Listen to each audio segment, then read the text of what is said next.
From a log cabin to the pinnacle of power, he was a man destined to lead America through its darkest civil war, ultimately reshaping the nation's soul and paying the ultimate price. His life is a saga of wisdom, tragedy, and unwavering will.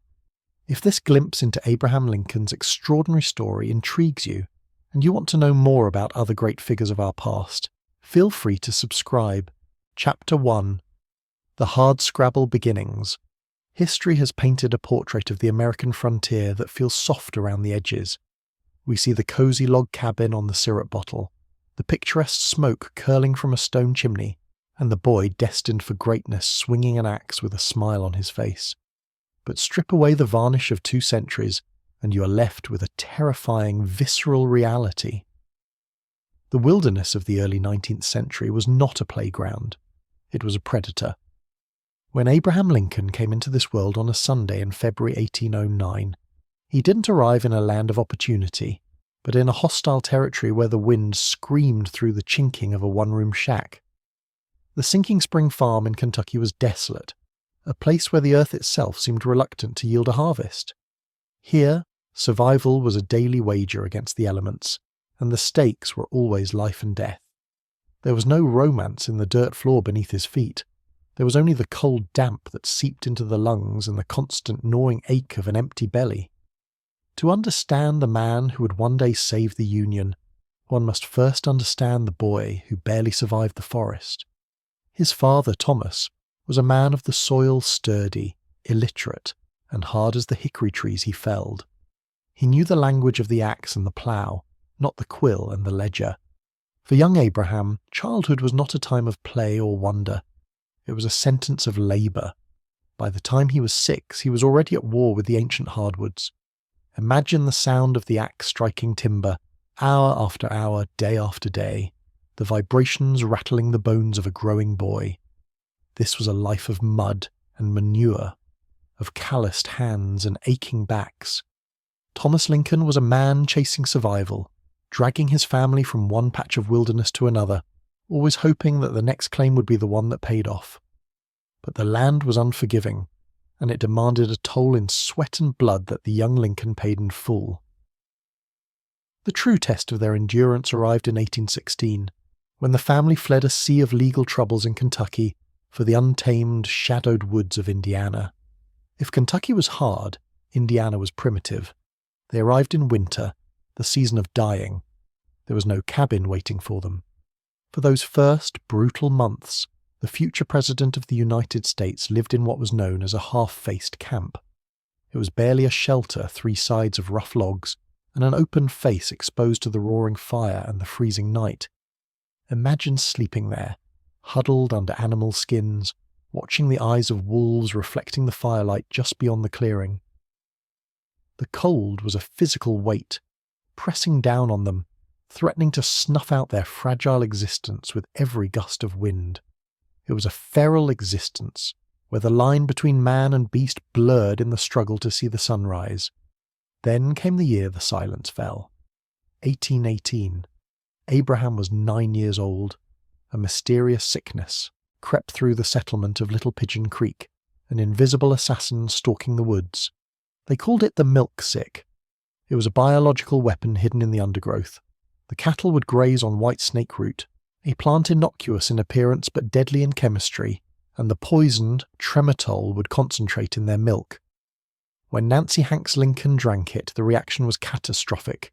It wasn't a peaceful slipping away. It was violent. Convulsions racked her body. A consuming fire burned in her gut. Her breath smelled of acetone. Young Abraham stood helpless in the dim light of the cabin, listening to her final laboured breaths, watching the life drain from the only source of softness in his brutal world. He helped his father whittle the pegs for her coffin. He helped dig the grave in the frozen earth.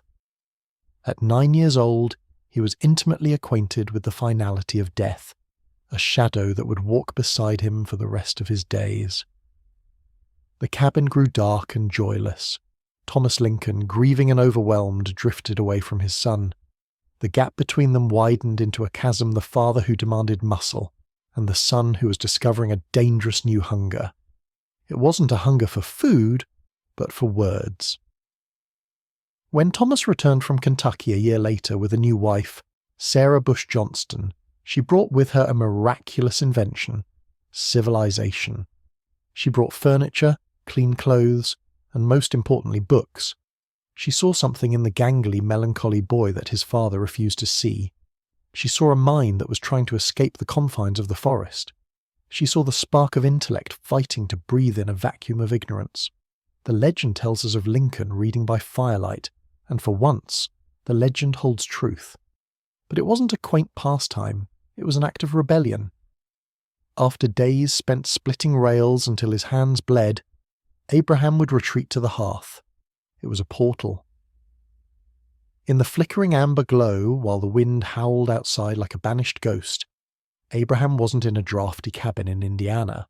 He was walking with Robinson Crusoe. He was dissecting the structure of language itself. This wasn't just reading. It was the construction of a fortress within his own mind. He read until the pages were memorized, scratching notes with charcoal on a wooden shovel, scraping it clean to write again.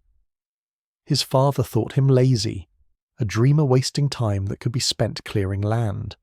Thomas would sometimes strike the boy for neglecting his chores to read. But Abraham persisted with a quiet, stubborn intensity. He was forging an intellect in the wilderness, feeding a fire inside him that burned hotter than the logs in the hearth. The boy who emerged from the Indiana woods was not merely a survivor of the elements. He was a survivor of a spiritual forge, tempered by loss, hardened by labor, and fueled by a desperate need to understand a world that had shown him so little mercy. Chapter 2: Wrestler, Storekeeper, Failure. The Sangamon River moves with a deceptive sluggishness, twisting through the Illinois prairie like a dark vein in the earth. It was down this water that he came, floating on a flatboat, a 22-year-old giant drifting out of the wilderness and into history. When Abraham Lincoln stepped onto the banks of New Salem in 1831, he was a creature of odd angles and ill-fitting clothes, a drifter with trousers that ended inches above his ankles and a face that seemed carved from raw hickory. He was a stranger in a village of hard men, a place where civilization was a thin veneer over the frontier-esque brutality. New Salem was a collection of log cabins perched on a bluff, a temporary boom town that smelled of sawdust, whiskey, and wood smoke.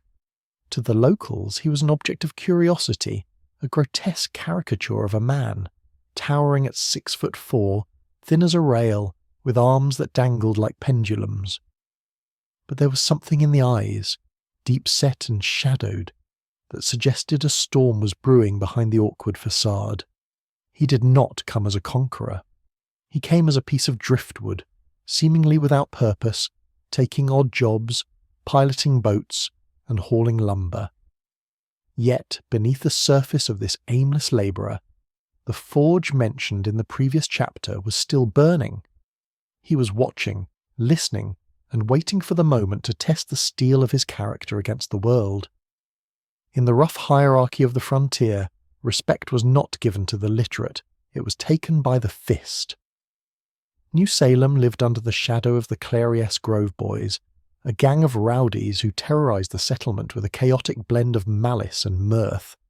They were the gatekeepers of the town's social order, led by Jack Armstrong, a man whose reputation for violence was as solid as the oak surrounding the village. Lincoln, the newcomer with the soft voice and the bookish habits, was an immediate target. It was inevitable. The collision between the intellect of the future president and the brute force of the frontier was set in motion by a simple boast from a local merchant who claimed Lincoln was the strongest man in the county. The challenge was issued, the circle was drawn, and money changed hands. It wasn't just a wrestling match, it was a trial by combat. The atmosphere on the day of the fight was thick with the scent of unwashed bodies and anticipation. The town emptied out to watch the giant try to stand against Armstrong. The air crackled with a primal suspense. This was not a sport with referees and bells. It was a grappling of limbs in the dirt, a test of who could break the other first. They circled each other like wolves, the dust rising around their boots. Armstrong, compact and powerful, expected to throw the lanky stranger quickly. But Lincoln's reach was impossible. His arms, hardened by 1,000 axe swings in the Indiana woods, were like iron bands. The crowd watched in stunned silence as the fight dragged on, the two, men locked in a stalemate of grunts and straining muscle. Then, the tone of the fight shifted. Frustrated by Lincoln's immovability, Armstrong resorted to a foul, a sharp heel to the shin, or a stomp on the foot, a dirty trick meant to cripple. A dark flush of rage swept over Lincoln's face. The melancholy drifter vanished, replaced by a terrifying physical force. He seized Armstrong by the throat, lifting the man off the ground and shaking him like a rag doll, his long arms holding the bully helpless in the air. The Clarice Grove boys surged forward, ready to mob him, but Lincoln stood his ground, back against the store wall, daring them all to come at him. But the violence never broke. Armstrong, humbled and breathless, called off his pack. He looked at the giant and saw not a victim but a king. He took Lincoln's hand. In that handshake a hierarchy collapsed and a new one formed. Lincoln had not just won a fight, he had won an army. The Clarice Grove boys, the roughest men in the county, became his fiercest loyalists, ready to fight for him with fists or votes. With his physical reputation secured, Lincoln sought to conquer a different battlefield: commerce. He partnered with a man named William Berry to purchase a general store. It was a venture doomed by the very nature of the two men.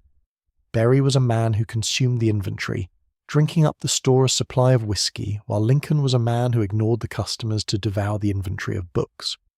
The store was a dark, cluttered room that smelled of molasses, calico, and stagnation. While Berry lay in a stupor in the back, Lincoln could be found lying on the counter, legs stretching up the wall, reading Blackstone's commentaries on English law. He was supposed to be selling sugar and nails, but his mind was thousands of miles away, in the courtrooms of London and the halls of history. The business did not just fail. In Lincoln's own words, it winked out. It died a slow, suffocating death, leaving behind a silence where commerce should have been. When Berry died shortly after, he left Lincoln with a crushing burden, a debt of $1,100. In a time and place where $1 was a day's wage, it was an insurmountable sum, a financial prison sentence. He called it the national debt. He would spend the next 15 years paying it off, penny by agonizing penny. It was a failure that would have broken a lesser man, sending him fleeing into the night to escape his creditors, but Lincoln stayed.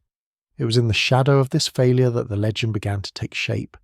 He was poor, he was in debt, he was a failed shopkeeper, yet he became the center of gravity in New Salem. He possessed a strange magnetism. Men would gather around the Cracker Barrel in the dim light of the store waiting for him to speak. And when he did, the room transformed. He was a mimic, a jester, a tragedian. He could tell a story that would have the roughest men slapping their knees in laughter, only to pivot to a tale so sorrowful it would bring a hush to the room. This was his theatre. He was learning to play the instrument of the human soul. But beneath the humour was a rigid, almost terrifying moral code. This was the era of the Honest Abe mythology stories that sound like fables but ring with the metallic clarity of truth. The time he walked 6 miles to return a few cents to a woman he had overcharged. The time he stopped to pull a pig out of the mud, ruining his only suit, simply because the creature's distress gave him no peace. These were not the acts of a saint. They were the acts of a man desperate to maintain order in his own soul, while his external world was chaotic and debt-ridden. His honesty was his only collateral. The ambition that had been kindled in the Indiana woods began to roar. He looked at the lawless, muddy streets of New Salem and decided he would be a lawmaker. He announced his candidacy for the state legislature at the age of 23. It was an audacious, almost laughable move for a penniless labourer. His first political speech was delivered on a box, interrupted by a fight in the crowd. Lincoln stepped down, threw the troublemaker 12 feet away, climbed back on the box and finished his speech. He possessed a physical charisma that politics had rarely seen. Then came the Black Hawk War. He was elected captain by his men, the Clarice Grove boys among them, a title he later said gave him more satisfaction than any other. He saw no combat, famously saying he fought only mosquitoes and wild onions, but he learned to lead men. He learned the burden of command. When the election returns came in, he was defeated. He lost the run for the legislature. Another failure, another door slammed shut. But in his own precinct of New Salem, where the men knew him, where they had seen him wrestle and heard him speak, he received 277 out of 300 votes. He had failed to win the state, but he had won his neighbours. He was a wrestler who couldn't be pinned, a storekeeper with no store, a politician with no office. He was a failure by every conventional metric of the frontier. But as the sun set over the Sangamon, casting long shadows over the village that would soon disappear entirely, Abraham Lincoln was just beginning to understand that his failures were not ends but foundations. He picked up his law books, ignored the hole in his shoe, and kept walking. Chapter 3. The Circuit Rider and the Hellcat. The Illinois prairie was not merely a landscape. It was an ocean of grass that swallowed men whole. In the 1840s, to practice law in this territory was to submit oneself to the tyranny of the elements, to become a nomad in a land that was still half wild. The 8th Judicial Circuit was a sprawling beast of a jurisdiction, covering 11,000 square miles, an area twice the size of Connecticut, and for 6 months of every year, Abraham Lincoln lived in the saddle. He did not ride like a conqueror. He rode like a scarecrow tethered to a horse, his legs so long that his stirrups had to be lengthened to their limit, and even then, his boots nearly skimmed the tops of the tall prairie grass. He rode Old Buck, a horse as unpretentious as its master, plodding through the sucking black mud that the locals claimed had no bottom. The wind out here did not just blow, it howled, carrying the bite of frost in the winter and the suffocating dust of the dry season. Yet, it was in this vast, empty silence that the man was forged. While other lawyers complained of the hardship, rushing home to their wives and hearths at the first opportunity, Lincoln lingered. He seemed to dread the destination more than the journey. He became the permanent resident of the circuit, a fixture in the vermin-infested taverns where the lawyers slept 2 or 3 to a bed. In the dim light of tallow candles, amidst the smell of stale tobacco and unwashed wool, Lincoln held court long before the judge banged his gavel. He was the supreme storyteller of the frontier, spinning yarns that made men roar with laughter until their sides ached. But those who watched him closely, those who stayed awake after the laughter died down, saw the mask slip. They saw the storyteller stare into the dying embers of the fire with eyes that looked upon a private hell. The silence would descend upon him like a physical weight, a profound and terrifying melancholy that his friends called the hypo. It was a clinical depression so severe that at times friends removed razors and knives from his reach, fearing the darkness would convince him to end it all. This darkness was the constant companion of his legal brilliance. In the courtroom, he was deceptive. He appeared at first to be a fumbler, a country bumpkin leaning casually against a rail, conceding point after point to his opponent with a generosity that bordered on negligence. He would lull the opposing counsel into a sense of superiority, allowing them to construct their entire argument, until, with the precision of a trap snapping shut, Lincoln would seize upon the one pivotal fact that unravelled everything. He did not win by bluster. He won by a relentless, suffocating logic. He stripped cases down to their barest bones, discarding technicalities in favour of simple truths that resonated with the juries of farmers and shopkeepers. He was becoming a giant of the bar, yet he remained a man haunted by his own mind, driven by an ambition that he described as a little engine that knew no rest. That engine was about to collide with a force even more volatile than the Illinois weather. Her name was Mary Todd. She was everything Abraham Lincoln was not.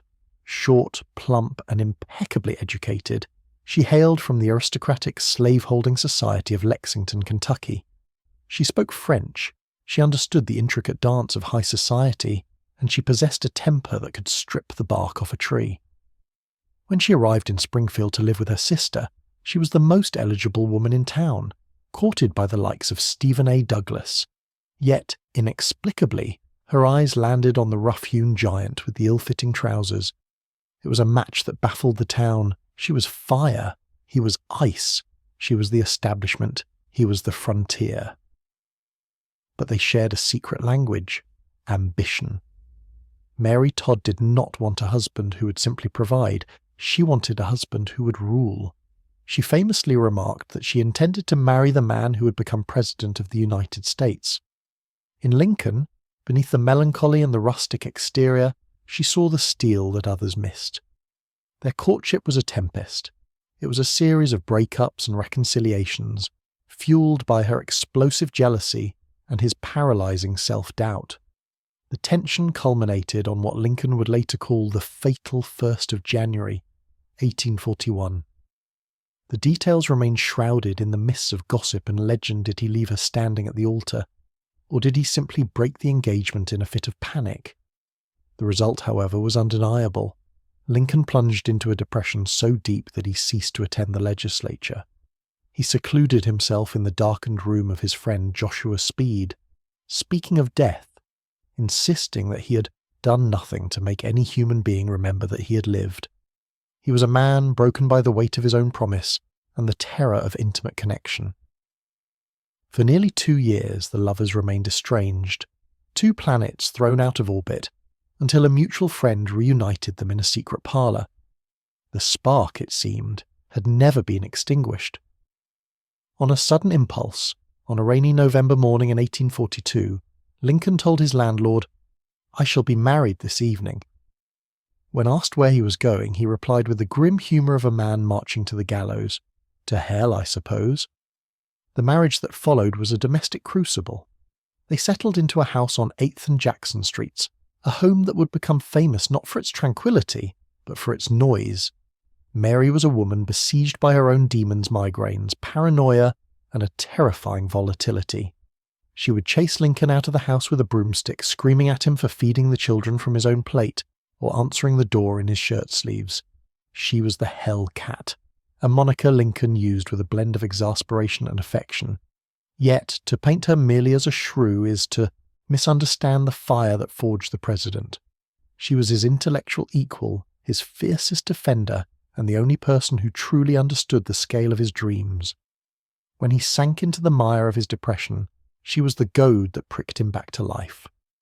When he doubted his political future, she believed with a ferocity that bordered on delusion. Lincoln dealt with the domestic storms the only way he knew how. He left. The circuit became his sanctuary. He would stay away for weeks, riding the muddy tracks from county seat to county seat, finding peace in the rhythmic trot of Old Buck and the logical order of the law. He was a man of profound contradictions, a loving father who indulged his sons to the point of anarchy, yet a husband who spent half the year absent. He was a lawyer who advised clients to compromise rather than litigate, yet a politician preparing for a fight that would tear the nation apart. In the crucible of this difficult marriage and the grueling routine of the circuit, Lincoln learned the virtue that would define his presidency: patience. He learned to endure the unendurable, to wait out the storm, to answer hysteria with silence and rage with a joke. The prairie lawyer was disappearing. The statesman was emerging from the chrysalis, hardened by the road and tempered by the fire of his own home, ready to face a house divided. Chapter 4. The Sleeping Giant Awakes. The year is 1854. A deceptive, suffocating calm hangs over the American Republic. For 3 decades, the Missouri Compromise has acted as a sacred seal, a heavy lid pressed down upon the boiling cauldron of the slavery question. It was a geographical truce that allowed the North to sleep at night, believing that the sin of the nation had been contained, that it had boundaries, that it would eventually wither and die on the vine. But in the halls of Washington, ambition is a restless ghost that knows no boundaries. Enter Stephen A. Douglas. They call him the Little Giant. He's a force of nature packed into a 5'4" frame, a man of chest-thumping vitality, booming voice, and eyes that burn with the singular desire for the presidency. Douglas wants a transcontinental railroad, he wants expansion, and he wants the support of the South. To get it, he strikes a match that will incinerate the peace of a generation. Douglas engineers the Kansas-Nebraska Act. With the stroke of a pen, the sacred line of the Missouri Compromise is erased. The seal is broken. Slavery, once thought to be caged, is now free to spread north and west, decided only by popular sovereignty, the vote of the settlers. It is a betrayal of the founder's intent, a legalization of moral anarchy. In Illinois, the news arrives not as a whisper but as a thunderclap, and in a dusty law office in Springfield, a man who believed his political life was buried in the past lifts his head. Abraham Lincoln has spent the last few years in a self-imposed exile from the national stage, focusing on his practice, raising his boys and navigating the tempests of his domestic life. He is 45 years old. He is losing his hair. His face is becoming a map of deep, melancholic creases. He believes his destiny is now merely to be a good lawyer. But the Kansas-Nebraska Act does something to him that ambition never could. It shocks him. It offends his sense of logic as much as his sense of justice. The sleeping giant stirs.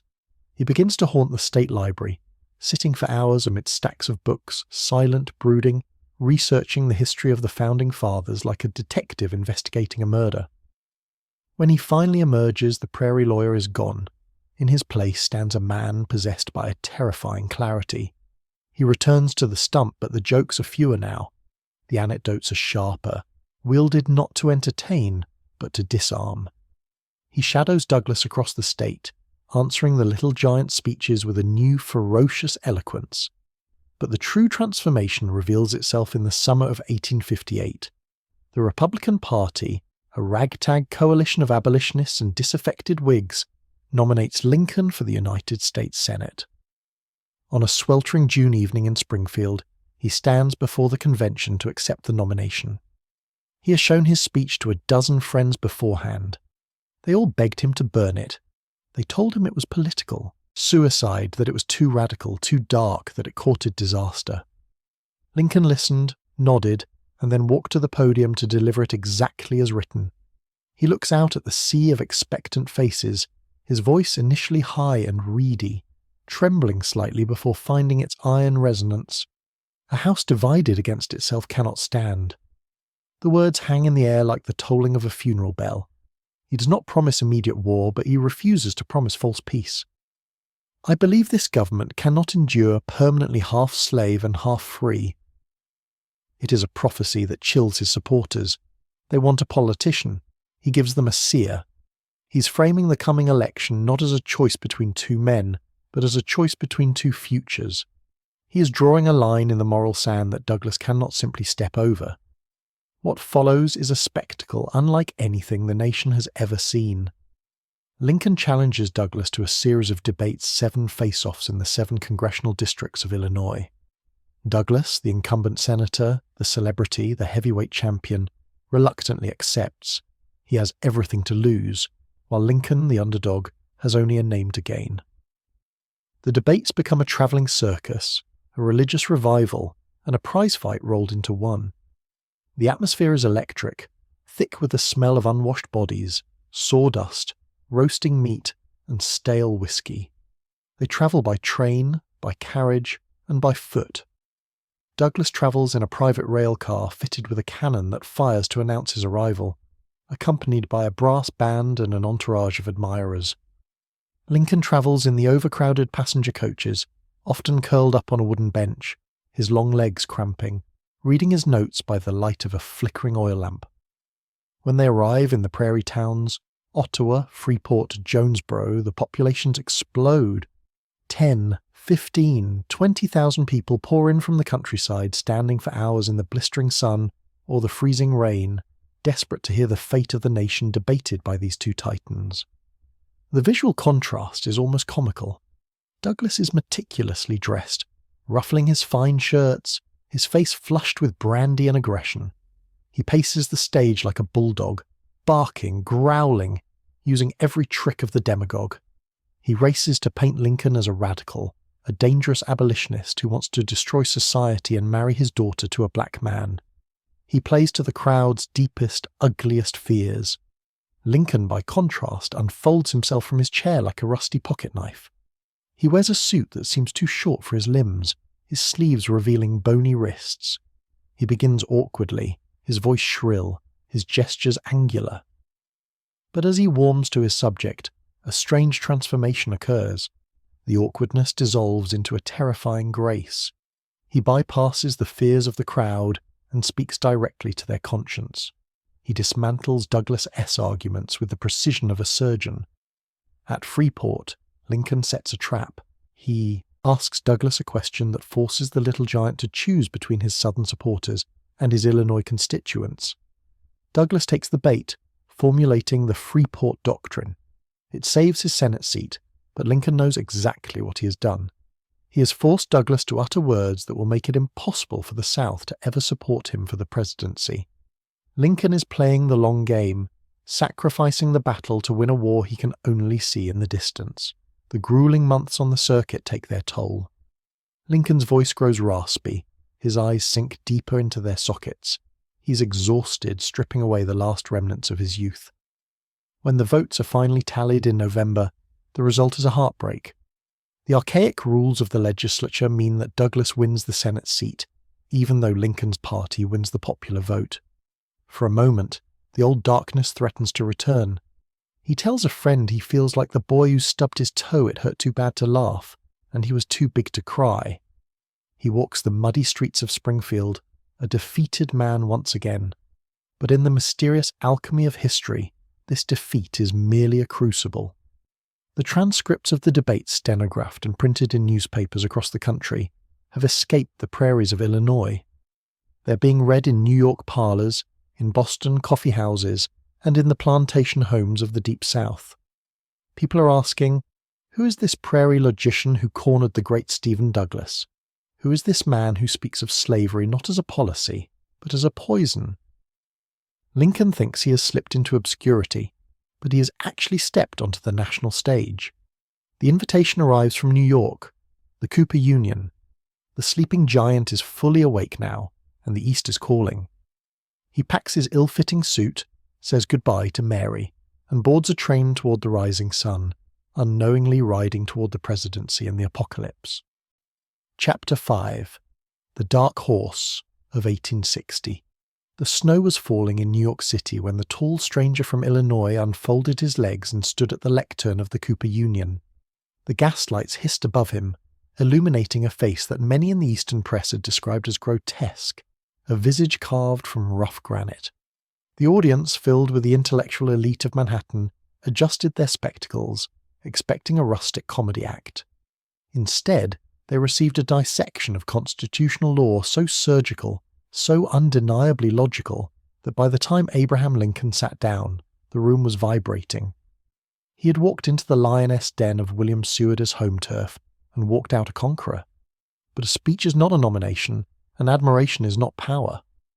As spring broke over the prairies of 1860, the political tectonic plates were shifting with a violence the nation had never seen. The Democratic Party, the great monolith that had dominated American politics for decades, cracked down the center in Charleston, unable to agree on a candidate, poisoned by the very issue Lincoln had warned them against: slavery. While the Democrats cannibalized themselves, the Republicans looked toward Chicago. They needed a standard-bearer. The obvious choice was Senator William Seward of New York, polished, experienced, the inevitability of the party. Seward was so confident of his nomination that he didn't even bother to attend the convention. He sat on his porch in Auburn, New York, with a cannon loaded on his lawn, ready to fire the moment the telegraph clicked his victory. But in Chicago, inside a massive, hastily constructed wooden barn known as the Wigwam, the air was thick with sawdust, tobacco smoke, and treachery. This was Lincoln S.'s backyard. While Lincoln himself stayed in Springfield, playing handball and pretending not to care, his managers were executing a masterpiece of political engineering.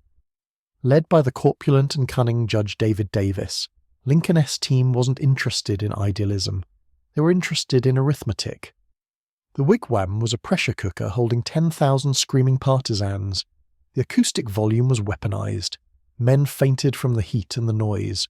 Stewardess men marched with brass bands, confident and loud, but they had underestimated the prairie lawyers. David Davis had set up a command post in a smoke-filled hotel room, working through the night, trading promises for votes. Cabinet posts were bartered like horseflesh. When Lincoln sent a telegram instructing them to make no contracts that bind me, Davis reportedly glanced at the paper and shoved it into his pocket, muttering, "Lincoln ain't here." They printed counterfeit tickets to pack the galleries with leather-lunged Illinois men who were instructed to scream until their throats bled every time Lincoln S. name was mentioned. On the first ballot, Seward led, but he didn't clinch. The door was open. The scent of weakness is blood in the water for a convention. Pennsylvania. Indiana, the swing states, they wavered. They feared Seward was too radical, too associated with the anti-slavery crusade to win the general election. They needed a moderate, a man of the people, a rail splitter. On the third ballot, a terrifying silence fell over the wigwam as the tally clerk announced the shift. 4 votes from Ohio. The cannon on Seward S. lawn never fired. The telegraph wires hummed the impossible news to Springfield. Abraham Lincoln, the one-term congressman, the circuit lawyer, the dark horse, was the Republican nominee for President of the United States. The summer of 1860 was a fever dream. It was a 4-way race for the soul of a dying republic. The Democrats, shattered, ran 2 candidates, Stephen Douglas for the North and John C. Breckinridge for the South. A third party, the Constitutional Unionists, ran simply to ignore the problem entirely. Lincoln did not campaign. He did not travel. He sat in the Governor-S room in the state capitol in Springfield, greeting visitors, saying little and watching the map turn red. In the South, he wasn't even on the ballot. In 10 states, you literally could not vote for Abraham Lincoln. Merely printing his name on a ticket could get a man lynched. He was a ghost to them, a caricature drawn with horns and a trident, the Black Republican coming to incite slave rebellions and destroy their way of life. November the 6th arrived with a cold wind. Lincoln spent the evening in the telegraph office, his legs propped up, his face pale. As the returns trickled in New York, Pennsylvania, Ohio, the mathematics became clear. He had won the presidency with less than 40% of the popular vote, entirely on the strength of the North. He was the legally elected president of a country that had already decided to reject him. The celebrations in Springfield were raucous, bonfires lighting up the night sky, but Lincoln walked home to Mary with a heaviness that frightened those who saw him. He looked into the mirror that night and reportedly saw a double reflection. One face full of life, the other ghostly pale. Mary interpreted it as a sign. He would serve 2 terms, she said, but he would not survive the second. The interregnum, the long, agonizing months between the election in November and the inauguration in March, was a vacuum where the government went to die. President Buchanan, paralyzed by legalisms and ineptitude, watched as the Union unraveled.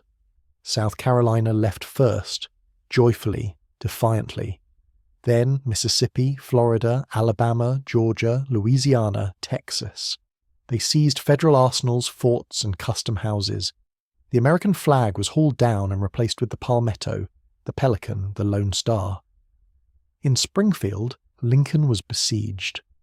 Office seekers crowded his home, begging for postmaster jobs while the nation collapsed. He remained publicly silent, termed the Sphinx by frustrated reporters, but privately he was hardening. He wrote letters to allies telling them to hold firm, to refuse any compromise that would extend slavery. "Stand firm," he wrote. "The tug has to come, and better now than any time hereafter." He grew a beard during these months, perhaps to hide the gauntness of his face, perhaps to mark a change in his soul. He was saying goodbye to the prairie lawyer and becoming the war chieftain. February 11th, 1861, the morning of his departure for Washington. A cold, drizzling rain fell on the depot where his friends and neighbors gathered. Lincoln stood on the rear platform of the train, looking out at the wet umbrellas and the familiar brick buildings. He spoke without a script, his voice cracking with an emotion he rarely showed. "I now leave, not knowing when or whether ever I may return, with a task before me greater than that which rested upon Washington."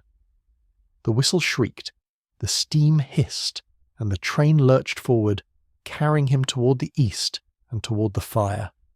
The journey was a triumph and a nightmare. At every stop, thousands gathered to see the giant. He kissed babies, he shook hands until his right hand was swollen and blistering. But beneath the pomp, the shadow was moving. Alan Pinkerton, the private detective, had been hired by the railroad to investigate rumors of sabotage. What he found was a murder plot. His agents, infiltrating the secessionist cells in Baltimore, uncovered a detailed plan to assassinate the president-elect as he transferred trains in their city. They would stage a riot to draw away the police, and in the chaos, men with knives and pistols would butcher him. Pinkerton met Lincoln in Philadelphia. The detective was grim, his evidence piles high. Lincoln listened, skeptical at first, refusing to cancel his scheduled flag-raising at Independence Hall the next morning. He would hoist the flag, he said, even if he were to be assassinated on the spot. But after the ceremony, the reality set in. The risk was too great. The military was helpless. Washington was surrounded by slave states. If he died before the inauguration, the government would dissolve into anarchy. That night, the humiliating deception began. The president-elect of the United States was smuggled out of a reception, disguised not in the plaid Scotch cap of legend, but in a soft slouch hat and a travelling shawl. He boarded a sleeper car with a single bodyguard, Ward Hill Layman, who carried 2 pistols and a Bowie knife. They posed as an invalid brother and his caretaker. The telegraph lines out of Harrisburg were cut to prevent the conspirators from tipping off the mob in Baltimore. The train rattled through the darkness. Lincoln lay in his berth, too tall for the bed, staring at the ceiling, listening to the rhythm of the wheels. They passed through Baltimore in the dead of night, the sleeping car sitting silent in the station where the assassins were waiting for the morning arrival. The silence was deafening. A single cough, a recognized profile, could have ended the American experiment right there on the tracks. But the train moved on. At dawn, they pulled into Washington, D.C., a city of mud and unfinished monuments. Lincoln stepped onto the platform, unrecognized, breathing the swampy air of the capital. He had survived the election. He had survived the journey. But as he looked toward the unfinished dome of the Capitol, he knew the real assassination attempt would not be made by a lone gunman in the night, but by 11 armies gathering in the south. The Union was already dead. He had arrived just in time to preside over the funeral or the resurrection. Chapter 6. Amateur Hour at the White House. The Washington city of 1861 was not a fortress. It was a sieve. The capital sat exposed on the banks of the Potomac, a southern town geographically, culturally, and climatically, yet forced by circumstance to serve as the nerve center of the Northern War effort. In those early, humid months of the Lincoln presidency, the White House did not resemble a military command post so much as a chaotic train station where the conductor had gone missing. The executive mansion was wide open. There were no Secret Service agents, no perimeter fences, no vetting of the hundreds of souls who tramped mud across the carpets every morning. Office seekers, inventors of fantastical weapons, grieving mothers, and Confederate spies rubbed shoulders in the hallways, all clamoring for a moment with the tall, peculiar lawyer from Illinois who, to the horror of the establishment, was now in charge. To the seasoned politicians of the East Coast, the arrival of Abraham Lincoln felt like a grim practical joke. William Seward, the Secretary of State, walked the halls with the air of a prime minister, openly suggesting that he would perform the actual duties of governance while Lincoln served as a figurehead. Salmon P. Chase, the Secretary of the Treasury, looked down his nose at the president, convinced of his own moral and intellectual superiority. They saw a backwoods amateur, a man whose only military experience was a brief, bloodless stint in the Black Hawk War where, as he liked to joke, he fought nothing but mosquitoes. They watched him tell parables and slap his knee in the face of national disintegration, and they whispered that the Republic was doomed. The vultures were not just circling outside the administration, they were sitting in the cabinet room, waiting for the inevitable collapse so they could pick over the bones of his presidency. But the pressure for action was building, a pressurized steam boiler ready to burst. The public, naive and drunk on the romance of a conflict they did not yet understand, demanded a swift march to Richmond. The press screamed, "On to Richmond!" day after day, ignoring the reality that the Union Army was little more than a mob in uniform. These were not soldiers. They were clerks, farmhands, and factory workers who had barely learned which end of the musket to hold. Lincoln, feeling the crushing weight of public expectation, overruled the hesitation of his commanders. He believed, perhaps naively, that the raw enthusiasm of the North would overcome the martial tradition of the South. He ordered the advance. On a sweltering July day, the Grand Army of the Republic marched out of Washington, not to the solemn beat of war drums, but with the carnival atmosphere of a county fair.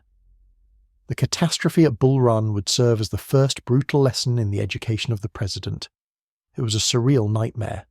Congressmen and their wives followed the army in carriages, unpacking picnic baskets, on the hills overlooking Manassas, expecting to watch a spectacle of gallantry as if it were a sporting event. They popped corks on champagne bottles while men died in the valley below. When the tide turned, when the Confederate reinforcements arrived and the Union lines crumbled, the picnic turned into a stampede. The retreat was an indignity of historic proportions. Soldiers threw down their rifles to run faster, mixing with the terrified civilians in a clogged, dusty artery leading back to the capital. The illusion of a 90-day war evaporated in the smoke of Bull Run. Lincoln did not sleep that night.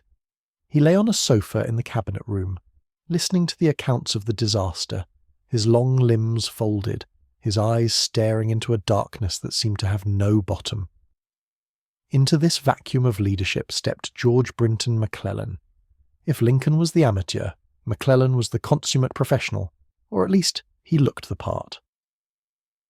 34 years old, handsome, brilliant, and utterly convinced of his own genius, McClellan arrived in Washington like a conquering hero before he had fought a single major battle. They called him the young Napoleon, and he believed the hype. He took the shattered remnants of the army and drilled them into a magnificent machine. He brought order to chaos. He gave the men pride. But he also brought a breathtaking arrogance that would have been comical if the stakes were not life and death. McClellan viewed Lincoln not as his commander-in-chief, but as a well-meaning nuisance, a rare bird, and often, in his private letters, a well-meaning baboon. The dynamic between the two men became the central drama of the war's first year. Lincoln, the giant of 6'4", would humble himself to visit the diminutive general at his house, only to be kept waiting in the parlour while McClellan went to bed, refusing to see the president. It was a staggering insult, a breach of protocol that would have caused a lesser man to fire the general on the spot. But Lincoln, swallowing his pride for the sake of the Union, merely remarked that he would hold General McClellan's horse if it would only bring victories.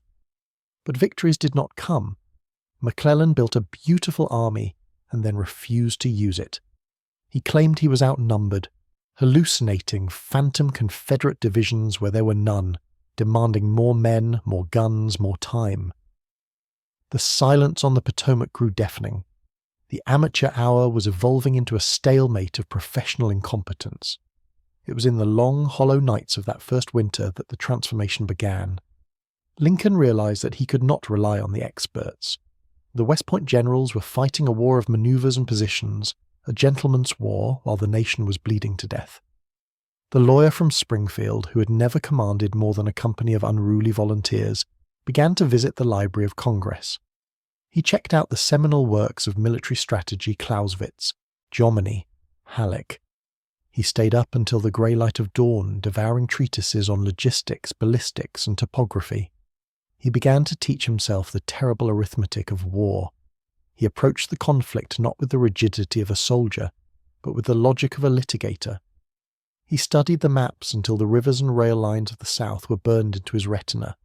He began to see what his generals refused to see, that the North-S advantage lay not in genius, but in weight.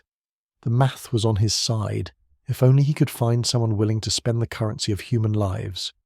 While he studied, he had to navigate a labyrinth of corruption that threatened to rot the government from within. The War Department, under the corrupt Simon Cameron, was a swamp of graft. Shoddy uniforms that dissolved in the rain, rifles that exploded in soldiers' hands, horses that were blind and lame contractors were looting the treasury, while boys died in the mud. Lincoln, the man who had arrived with a reputation for frontier honesty, found himself presiding over a den of thieves. He had to fire Cameron, sending him into exile as an ambassador to Russia, a political maneuver as cold and calculating as any battlefield tactic. The amateur was learning how to wield the knife. By the end of that first year, the man who walked the halls of the White House was no longer the uncertainty-riddled novice who had arrived in a plaid shawl. The constant criticism, the mockery of the press, the condescension of his cabinet, it had all tempered him, like iron in a forge. He had learned that in this impossible war there were no rules, only results. He stopped asking for permission to lead. He began to issue orders that made experienced generals bristle. He realized that he was the only man in Washington who wasn't thinking about his career, or his reputation, or the next election. He was the only one thinking about the survival of the experiment. As the winter snows settled over the unfinished Capitol dome, Abraham Lincoln stood at the window, looking out at the encampments of the Army of the Potomac. He was still learning, still struggling, but the amateur hour was over. The Commander-in-Chief had arrived. Chapter 7. Blood and Ink. The winter of 1862 descended upon Washington with a peculiar malevolent weight, a grey blanket of fog and misery that seemed to seep through the very sandstone walls of the Executive Mansion. The war was approaching its first anniversary, but inside the White House, a different, more intimate enemy had breached the perimeter. It came not with cannons or cavalry, but through the unseen, poisonous vapours of the Potomac, rising from the canal that ran stinking and stagnant along the edge of the president's backyard. Typhoid fever, the silent stalker of the 19th century, had found the Lincoln children. While the newspapers screamed about the inactivity of the Army of the Potomac and the generals argued over maps in heated, smoke-filled rooms, Abraham Lincoln was fighting a battle in the hushed, darkened corridors of the family quarters. His two youngest sons, Willie and Tad, were burning with fever. For Lincoln, who had already buried one son years ago in the hard earth of Illinois, the terror was absolute. He moved through the days like a man under water, his long limbs heavy, his eyes hollowed out by sleepless vigils at the bedside. On the night of February 5th, a grand reception was held downstairs in the East Room. It was a surreal, macabre juxtaposition that would haunt the president for the rest of his days. Below, the Marine Band played cheerful quadrilles. The crystals of the chandeliers tinkled with the laughter of diplomats, generals, and their silk-gowned wives. But above the music, if one listened closely, there was the sound of a father's heavy tread pacing the floorboards overhead. Lincoln slipped away from the handshakes and the forced smiles repeatedly, climbing the stairs to check on 12-year-old Willie. The boy was his favourite, the one who most resembled him in temperament, serious, kind, and reflective. Now, Willie lay gasping, his life dissolving in the sweat of a high fever. The festive music from below drifted up the stairwell, mocking the tragedy unfolding in the shadow of the sick room. When the guests finally departed and the gaslights were dimmed, the silence that reclaimed the house was heavier than before. It was the silence of waiting for the inevitable. Willie Lincoln died on February 20th at 5 in the afternoon. The president, standing over the bed, buried his face in his hands and sobbed with a primal intensity that frightened those who witnessed it. "My boy is gone," he choked out. "He is actually gone." The grief that followed was not merely a period of mourning, it was a descent into an abyss. Mary Lincoln shattered completely, her wails echoing through the Executive Mansion so loudly that the staff feared for her sanity. She covered the mirrors in black crepe and forbade anyone to say Willie's name. She began to invite mediums and spiritualists into the White House, desperate to hear the scratch of a ghost's pen or the whisper of a child's voice from beyond the veil. Lincoln, though equally devastated, had no luxury of madness. He had to be the anchor. He would visit the crypt where Willie's body was temporarily stored, opening the casket to look upon the boy's face, staring into the cold reality of death while the nation he led crumbled around him. But the war did not pause for a father's grief. As spring turned to a humid, oppressive summer, the military situation deteriorated with alarming speed.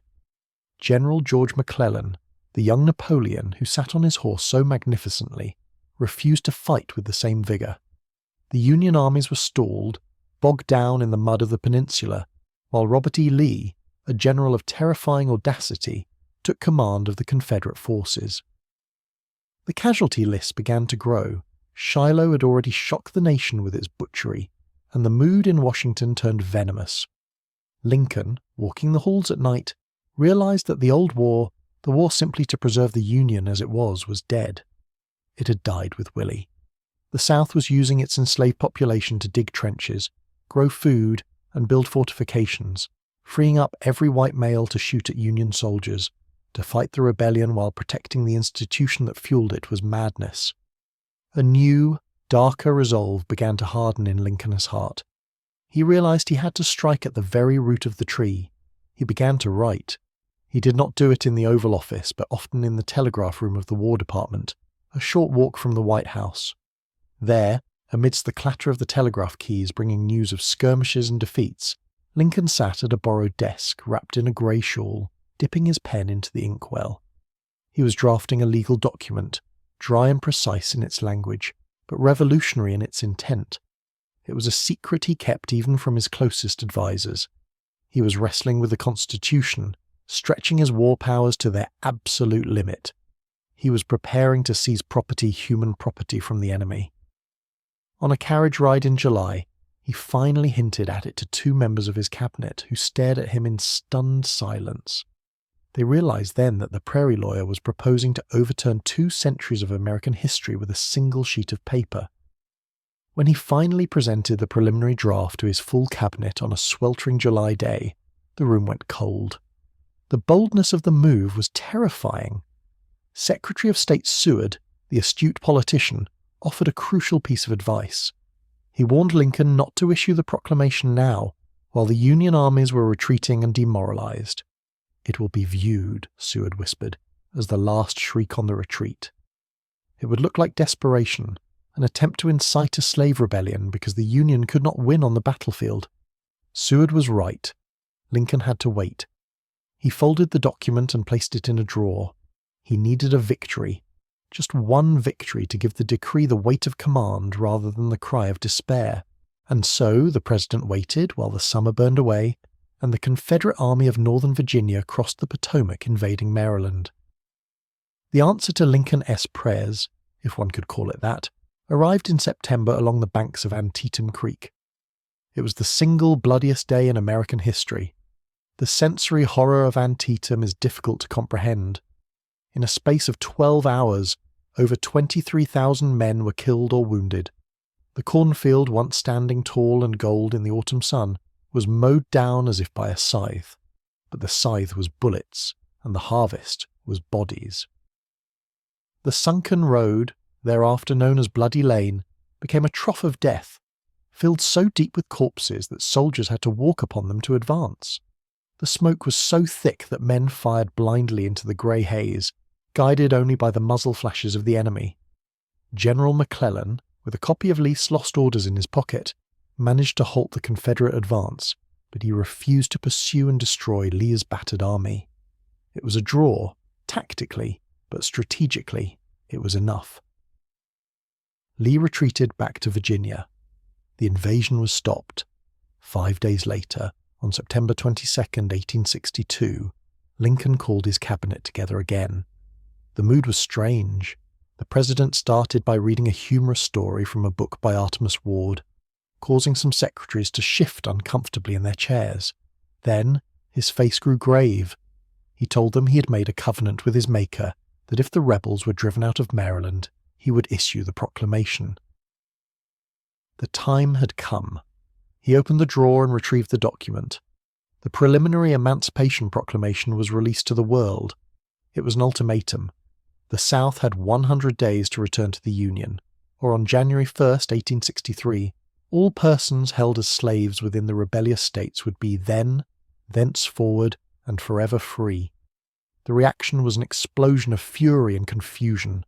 The South was apoplectic, calling Lincoln a fiend who sought to incite a race war. In the North, the Democrats howled that the war for the Union had been hijacked by fanatics. Even the army was divided. Many soldiers had signed up to save the country, not to free slaves. The midterm elections in November went badly for Lincoln's party. The pressure was immense. As the 100-day deadline ticked down, rumors swirled that Lincoln would lose his nerve, that he would retract the threat. The winter returned, cold and biting, and the defeat at Fredericksburg in December plunged the North into a new depth of despair. The president looked more like a ghost than a man gaunt, his skin sallow, his eyes encircled by dark bruised rings. But the iron in his soul had set. He would not go back. New Year's Day, 1863, broke bright and crisp. The White House was open to the public for the traditional New Year's reception. For hours, Lincoln stood in the Blue Room, shaking hands with thousands of citizens' officers, diplomats, mechanics, and widows. His arm ached. His hand was swollen and numb from the endless procession. Finally, in the early afternoon, he retreated upstairs to his office. Secretary of State Seward and his son brought the final engrossed copy of the Emancipation Proclamation. It was time to sign. There were no cameras, no crowds, only a few witnesses to the moment that would define the century. Lincoln dipped his pen in the ink and moved it toward the paper, but he paused. He withdrew the pen and held his hand up. It was trembling violently. The nerves, the exhaustion of the reception, and the crushing weight of the moment had taken their toll. He turned to Seward and spoke softly. "I never, in my life, felt more certain that I was doing right than I do in signing this paper," he said. "But I have been receiving calls and shaking hands since 9 o'clock this morning, till my arm is stiff and numb. Now, this signature is one that will be closely examined, and if they find my hand trembled, they will say he had some compunctions." He waited a moment, taking a breath, steadying his physical frame against the tremors of history. Then, slowly, firmly, he lowered the pen. He wrote Abraham Lincoln clearly without a shake. He looked at the signature, satisfied.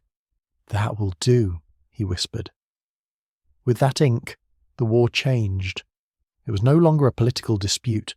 It was a moral crusade. The blood of the soldiers and the ink of the president had merged to rewrite the destiny of a people. Chapter 8. The Grind. The ink on the Emancipation Proclamation had dried, turning from a wet promise into a permanent stain on the conscience of the old republic. Yet, in the North, there was no sudden fanfare of victory, only the deepening, suffocating silence of the lists. The war did not end with the stroke of a pen. It merely shed its skin, revealing a rawer, more terrifying beast beneath. As the spring of 1863 bled into summer, the conflict ceased to be a tactical dispute over borders and became a descent into an industrial slaughterhouse. The shadows in the White House grew longer, stretching like skeletal fingers across the president's desk, touching maps that were no longer representations of geography, but graveyards in miniature. Lincoln, now 54, looked a decade older. The skin hung loose on his frame, his eyes retreating into deep charcoal caverns of exhaustion. He had unleashed liberty, but the cost was being paid in a currency of bone and ash that the public was rapidly refusing to spend. In early July, the heat broke in Pennsylvania. The small market town of Gettysburg became the unwilling altar for this new sacrifice. For 3 days, the earth shook with a violence that defied biblical description. When the smoke finally drifted away, lifting like a dirty veil over the wheat fields and the rocky dens, 50,000 men lay broken. The silence that followed was louder than the cannons. It was a silence that reached all the way to Washington, where Lincoln paced the telegraph office, waiting for the news that General Lee had been crushed, that the retreating Confederate army had been caught against the swollen Potomac River. But the news never came. The enemy escaped. The war would go on. The profound disappointment that settled over Lincoln was not just strategic, it was spiritual. He felt he was wrestling with a hydra, a monster that regenerated 2 heads for every one severed. Months later, in November, he was summoned to consecrate the ground. He boarded the train to Gettysburg, feeling a fever burning in his blood. A mild form of smallpox was taking hold of him, a physical mirror to the nation's malady. The town was overwhelmed, the air still thick with the sweet, sickly scent of death that the autumn rains hadn't washed away. He was an afterthought on the programme, a brief bookend to the 2-hour oration of Edward Everett, the greatest speaker of the age. When Lincoln rose, shifting his spectacles, the crowd was still settling. He spoke for barely 2 minutes. He did not speak of strategy, or of the South, or of the enemy. In a high, reed-like tenor that carried across the hill, he spoke to the very architecture of time past, present, and future. He pulled the Declaration of Independence out of the dusty archives of history and grafted it onto the bleeding heart of the present. In 272 words, he performed a miracle of transmutation. He changed the war from a fight to preserve a political map into a war to save the democratic idea itself. He sat down believing he had failed, that the speech was a flat failure that would not scour. He did not know he had just recited the new American scripture, but poetry could not stop bullets. The calendar turned to 1864, the year of the election, a year that loomed like a cliff edge. The North was weary. The Copperheads peace Democrats who wanted to negotiate with the South were gaining traction, feeding on the public's despair. Lincoln needed a warrior. He had cycled through generals who were experts in delay, masters of the stationary maneuver. He needed a man who understood the terrible arithmetic of this new war. He found him in a cigar-chomping, unkempt Westerner named Ulysses S. Grant. When Grant arrived in Washington to receive his commission as Lieutenant General, a rank held previously only by George Washington, the contrast was jarring. Lincoln, the towering, melancholy giant; Grant, the compact, silent bulldog. There was no pomp in their meeting, only a grim recognition of utility. Lincoln had finally found the hammer he needed to break the anvil. Grant's plan was horrifyingly simple. He would lock onto Robert E. Lee's army and never let go. He told Lincoln, "I propose to fight it out on this line if it takes all summer." It would take all summer, and all autumn, and all winter. In May 1864, the Union Army plunged into the wilderness of Virginia, a tangled purgatory of scrub oak and briar. The fighting was blind, intimate, and relentless. The woods caught fire, burning the wounded alive where they fell. Unlike previous Union generals who would retreat to lick their wounds after a bloody draw, Grant ordered the army to march south. The soldiers, realizing they were not retreating, cheered in the darkness. They were marching toward the slaughter, but they were marching forward. This was the grind. Day after day, week after week, the casualty lists pasted on the post office walls in the north grew longer. Cold Harbor, Spotsylvania. The names became synonyms for murder. Lincoln read every report. He walked the halls of the White House in his nightshirt, a spectre haunting his own administration. His eyes ringed with the soot of sleeplessness. The political fallout was catastrophic. The summer of 1864 became the summer of despair. The war seemed endless, unwinnable. The Democratic Party nominated George McClellan, the very general Lincoln had fired, on a peace platform that promised to end the hostilities, essentially admitting defeat and allowing the Confederacy to exist as a separate nation. The pressure on Lincoln to compromise was immense. Prominent Republicans begged him to drop the condition of emancipation. They whispered that if he would just rescind the proclamation, if he would just return the chains to the slaves, the South might come back, the war would end, and the killing would stop. It was a siren song of peace, seductive and rational. But Lincoln, staring into the abyss of political ruin, found a spine of steel. He had made a promise. "I should be damned in time and eternity," he said, "if I return to slavery the black warriors who have fought for the Union." By August, the situation was untenable. His advisers, his friends, his cabinet, everyone told him the election was lost. The people had turned against the war. They had turned against him. He was widely reviled as a tyrant, a butcher, a failure. In the privacy of his office, surrounded by the stifling humidity of the Potomac swamp, Lincoln performed one of the most mysterious and revealing acts of his presidency. He took a piece of stationery and wrote a pledge. He wrote that it was exceedingly probable that this administration would not be re-elected. He pledged that, upon losing, he would cooperate with the president-elect to save the Union between the election and the inauguration, because the new president would have secured his election on grounds that made saving the Union afterwards impossible. He folded the paper so the writing was hidden. He asked his cabinet members to sign the back of it, sight unseen. They signed a blind promise to save the country after their own political demise. It was a preparation for death, political death. Lincoln was preparing to hand over the keys to the house he had tried so desperately to save, convinced that the fire was already consuming the foundation. Chapter 10. The Last Full Measure. Washington City awoke on the morning of April 14, 1865, nursing a collective hangover born of sheer, unadulterated relief. For 5 days, the capital had been a carnival of illumination, the streets choked with revellers celebrating the surrender of Robert E. Lee. It was Good Friday, a day of solemn observance, yet the air tasted of spring and victory. The lilacs were in bloom, their heavy sweet scent drifting through the open windows of the executive mansion, mingling with the stale smoke of celebratory cannons. Abraham Lincoln, the man who had steered the ship of state through the bloodiest storm in the nation's history, woke with a strange lightness in his chest. Those closest to him remarked that the deep-etched lines of sorrow that had defined his visage for 4 years seemed, for the first time, to have softened. He told his cabinet that morning of a recurring dream, a vessel moving with great rapidity toward a dark and indefinite shore. It was a dream he had before Antietam, before Murfreesboro, before Vicksburg. He took it as an omen of good news, perhaps the surrender of Joe Johnston's army, the final domino to fall. But while the president sat with General Grant discussing the logistics of peace and the reintegration of a fractured brotherhood, a different kind of plan was crystallizing just a few blocks away. At the National Hotel, John Wilkes Booth was not celebrating. He was seething. Booth was no shadowy phantom. He was a celebrity, a matinee idol known for his dark good looks and his gymnastic intensity on stage. He walked the streets of Washington not as a suspect but as a star.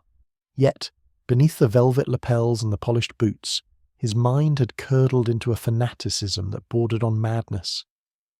He had missed his chance to kidnap the president. The war was lost, the Confederacy dismantled.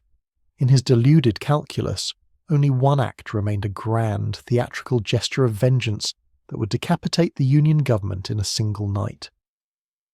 When he collected his mail at Ford's Theatre around noon and learned that the President and General Grant would be attending that evening's performance of Our American Cousin, the vague desire for revenge sharpened into a specific tactical coordinate.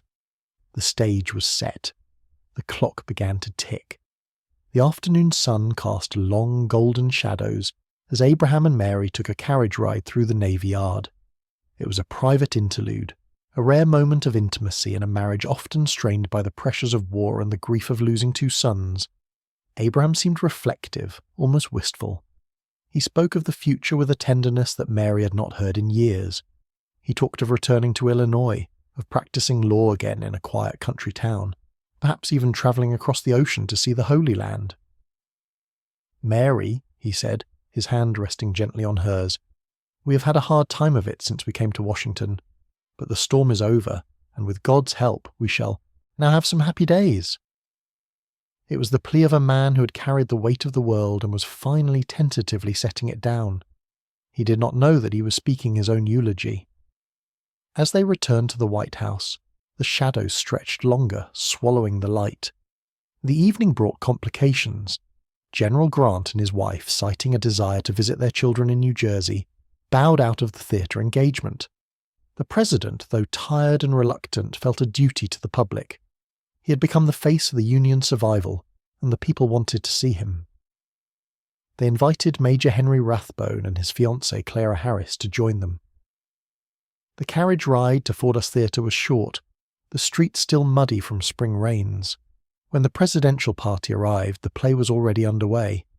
As they entered the state box, the actors paused. The orchestra struck up "Hail to the Chief," and 1,700 faces turned upward, erupting into an ovation that shook the gaslights. Lincoln bowed, a weary smile playing on his lips, and sank into the black walnut rocking chair that had been placed there specifically for his comfort. He was among friends. He was safe. The guard assigned to the door, a man with a checkered record named John Parker, eventually left his post to get a drink at the Star Saloon next door, the same saloon where John Wilkes Booth was stealing his nerves with brandy. Inside the theatre, the comedy Our American Cousin chugged along, a mediocre farce elevated by the mood of the audience. It was a night of laughter. But in the hallway behind the dress circle, silence reigned. John Wilkes Booth crept toward the door of Box 7. He knew the play by heart. He knew exactly when the laughter would be loudest, masking the sound of his intrusion and the report of his weapon. He waited for Act 3, Scene 2. On stage, the character Asa Trenchard was delivering a sharp retort to a grasping mother. "Don't know the manners of good society, eh? Well, I guess I know enough to turn you inside out, old gal, you sock-dologizing old man-trap," the audience roared. It was a wave of sound, a wall of noise. In that precise split second of hilarity, Booth stepped into the box.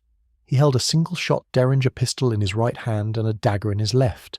He did not hesitate. He raised the pistol to the back of the president's head, just behind the left ear, and pulled the trigger. The sound was muffled, swallowed by the laughter, a pop that many mistook for a prop or a firecracker. Lincoln slumped forward, his chin dropping to his chest as if suddenly falling asleep. The smoke from the black powder hung in the air between the assassin and the victim. Major Rathbone, reacting to the intrusion, lunged at Booth. The assassin slashed wildly with his knife, tearing open Rathbone's arm, exposing the bone.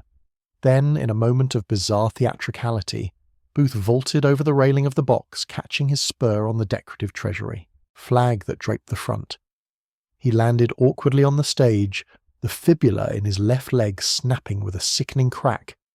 Adrenaline overriding the pain, he rose, brandishing the bloody dagger, and shouted the motto of Virginia, "Sic semper tyrannis," thus always to tyrants. Some in the audience thought it was part of the play, but then came the scream. It was Mary Lincoln, a sound of raw, primal terror that pierced the confusion and froze the blood of everyone present. "He has killed the president," she shrieked. The theatre dissolved into bedlam.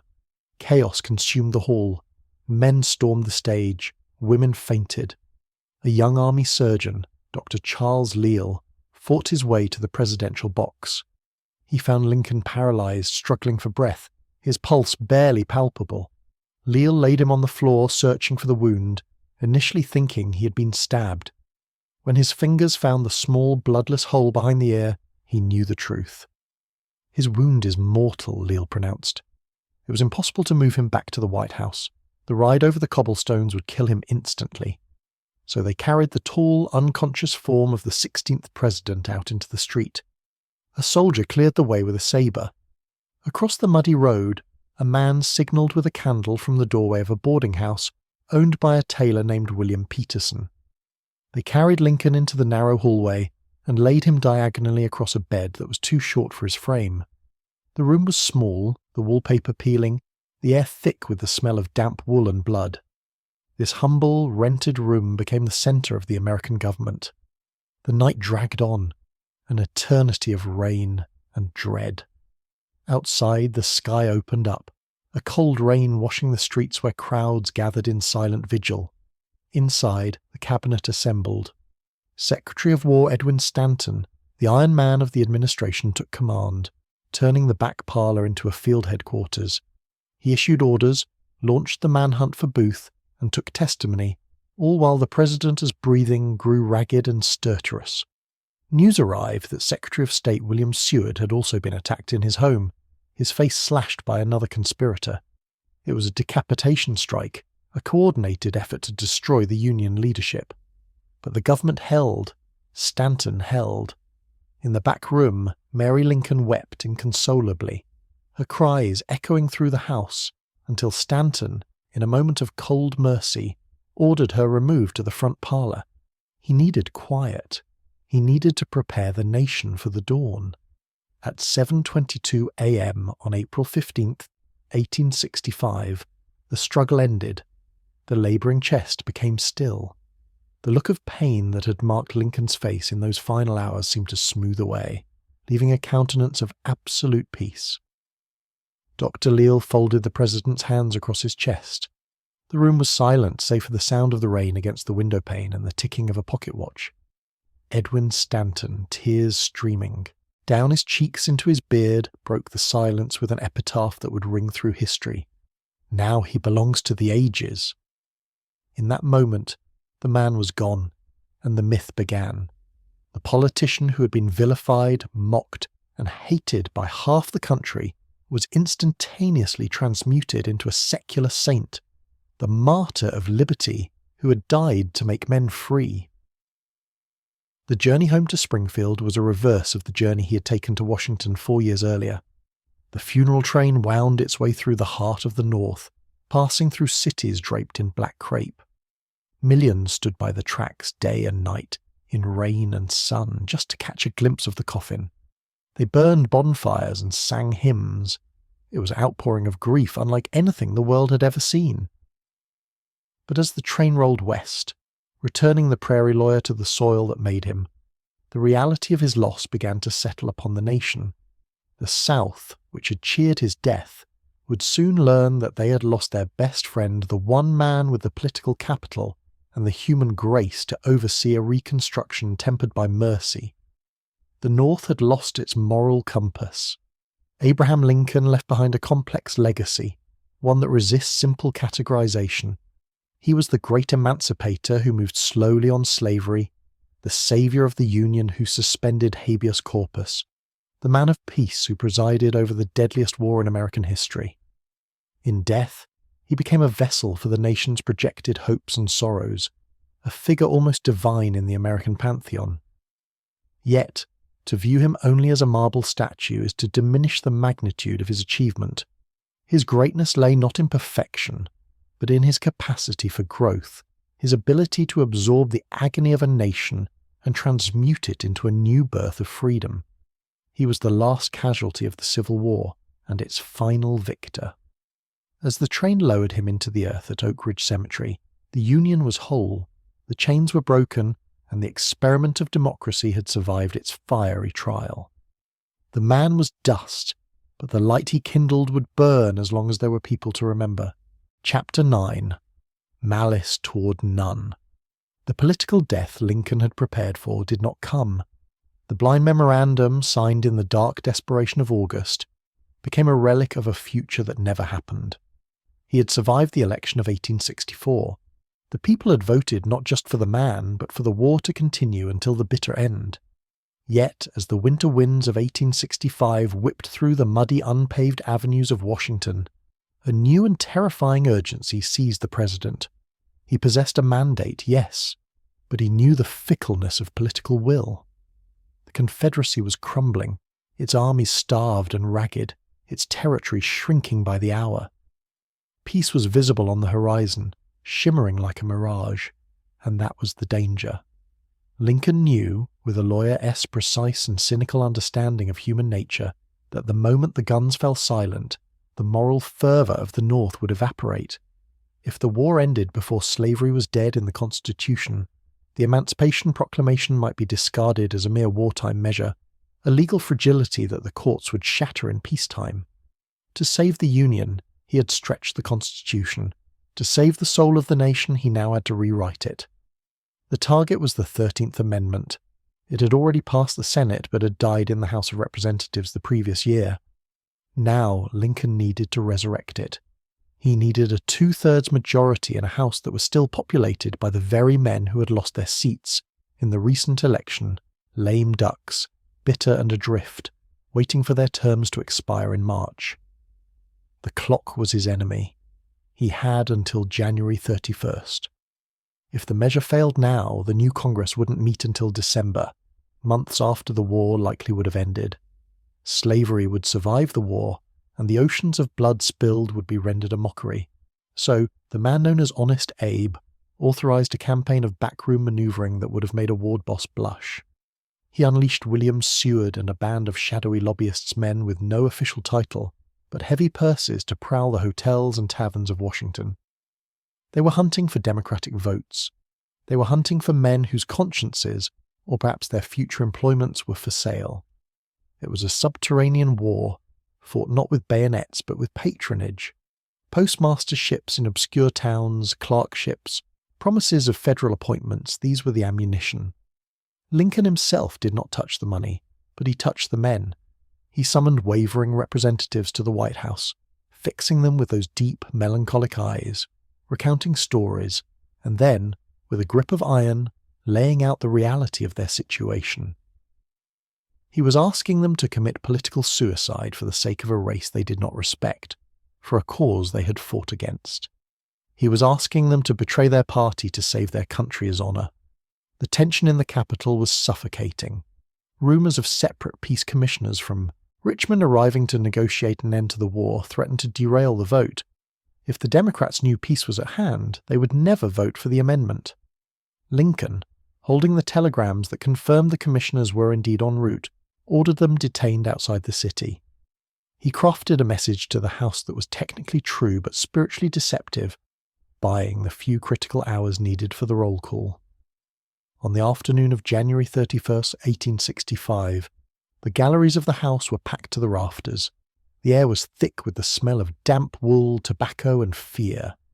As the clerk called the names, the scratching of pens was the only sound. When the final tally was announced, 119 to 56, a margin of exactly 2 votes more than the necessary 2/3, the chamber exploded. It was a guttural, primal roar. Men wept openly.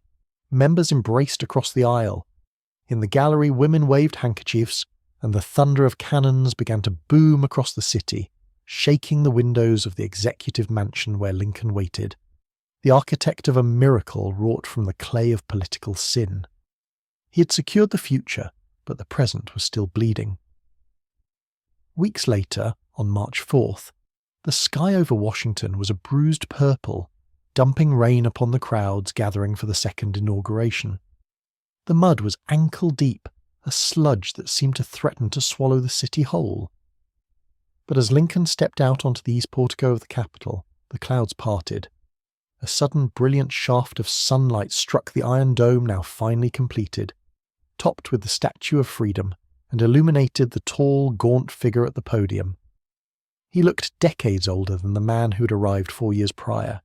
His face was a map of the country's suffering, the skin etched with the ravines of sleepless nights and the ghosts of 600,000 dead. The crowd expected a victory speech. They expected a conqueror to list his triumphs, to damn the rebellion, to promise retribution. They waited for the fire. Instead, he gave them a sermon.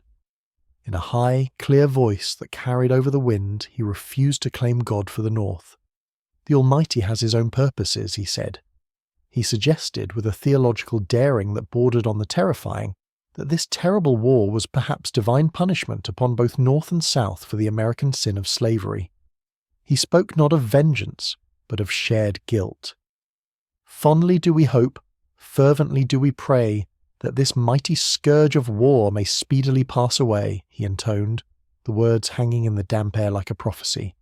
Yet, if God wills, that it continue until all the wealth piled by the bondsman's 250 years of unrequited toil shall be sunk, and until every drop of blood drawn with the lash shall be paid by another drawn with the sword. As was said 3,000 years ago, so still it must be said, the judgments of the Lord are true and righteous altogether. It was a dark, mysterious justification for the slaughter, placing the nation in the hands of an inscrutable providence, and then the benediction that would echo through history, with malice toward none, with charity for all. In the crowd, listening intently, was the dark-haired actor John Wilkes Booth, his face a mask of loathing, standing perilously close to the president. The war was rushing to its climax. Grant had finally broken the lines at Petersburg. The Confederate government, the slave empire that had defied the world, packed its archives into crates and fled into the night. On April 3rd, the Union Army entered Richmond, but Lincoln could not wait for the reports. He had to see it. He wanted to stand in the center of the rebellion and confirm that the monster was truly dead. He travelled up the James River aboard the River Queen, but the approach was hazardous, the water choked with debris and mines. Disregarding the frantic warnings of his security detail, he transferred to a barge and then a simple rowboat.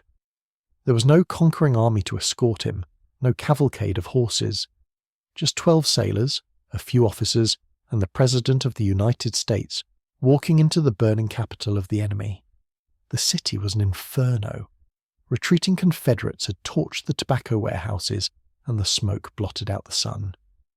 As Lincoln stepped onto the wharf, the silence was eerie. Then, a movement in the shadows. An old man, a former slave, recognized the silhouette. He fell to his knees. Lincoln, embarrassed and deeply moved, told him to kneel only to God. But the dam had broken. Within minutes the streets were choked with liberated men and women. They reached out to touch his coat, weeping, singing hymns, crying out, "Father Abraham!" He walked through the smoke like a ghost returning to the world of the living, the heat of the fires flushing his pale cheeks. He walked all the way to the Confederate White House. He climbed the steps, entered the study of Jefferson Davis, and with a heavy, exhausted sigh, sat in the chair of the man who had tried to tear the nation apart. He asked for a glass of water. It was the only spoil of war, he claimed. Miles away, the final tragedy was playing out. Robert E. Lee, the marble icon of the South, was trapped. His army was dissolving, men dropping their rifles to eat raw corn from the fields. General Grant was closing the ring. On Palm Sunday, April 9th, at the village of Appomattox Courthouse, the two commanders met. The contrast was absolute. Lee, dressed in his finest grey uniform, a sword at his side, looking like a king in exile. Grant, in a mud-spattered Private S blouse, his boots caked with the filth of the march, looking like a tired store clerk. But the power lay with the clerk. Lincoln had instructed Grant to be easy. "Let 'em up easy," he had said. There would be no hangings, no parades of prisoners. The Confederates would surrender their arms, but they could keep their horses to plough their fields for the spring planting.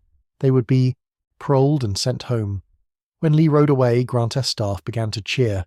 Grant ordered them to stop. "The rebels are our countrymen again," he said. News of the surrender reached Washington in a deluge of rain that turned instantly into a deluge of joy. The city went mad. Bonfires lit up the Potomac.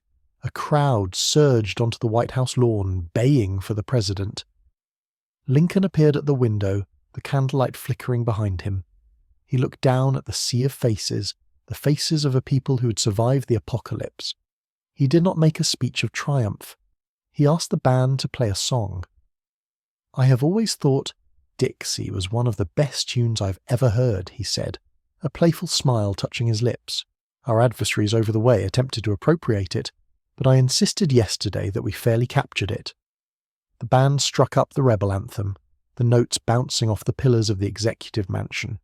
It was a gesture of supreme grace, a musical pardon. The Union was whole. The chains were broken. The war was over. But as the music played, Lincoln's face relaxed into that familiar haunted mask. He had seen the promised land, but the shadows were lengthening across the lawn, and the night was not yet done. This concludes our story about Abraham Lincoln. If you enjoyed the story, feel free to subscribe. Thank you very much and have a good day.